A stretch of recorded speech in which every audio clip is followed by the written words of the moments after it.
আমার কাছে ছোট মাছ খেতে খুবই ভালো লাগে। তো এই যে এখানে কিছু মায়া মাছ কেটে নিয়েছি আমি, লবণ হলুদ দিয়ে মাখিয়ে রেখেছি। আর একটা কড়াইতে ঝাল দিয়ে দিয়েছি। এখন দিয়ে দিব পেঁয়াজ। পেঁয়াজ মরিচটা মোটামুটি ভাজা হয়ে গিয়েছে। এখন এই যে কেটে রাখা টমেটোটা দিয়ে দিলাম। দিয়ে দিচ্ছি স্বাদ মতো লবণ, দিচ্ছি হলুদের গুঁড়া, পেঁয়াজ রসুন আর জিরা বাটা, দিচ্ছি একটু ধনেপাতা কুচি।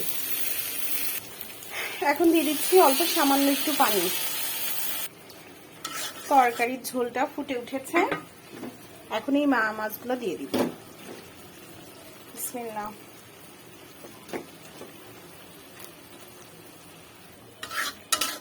ঝোলটা একদম মাখো মাখো রাখবো।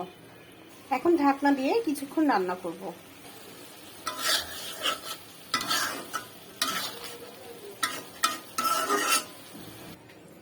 আলহামদুলিল্লাহ, আমার ছোট মাছ রান্নাটা শেষ। এই মায়া মাছ রান্নাটা কার ভালো লাগে, কিভাবে আমাকে একটু কমেন্ট করে জানাবেন। আমার কিন্তু কিরকম মাখো মাখো খেতে বেশ আলহামদুলিল্লাহ ভালো লাগে।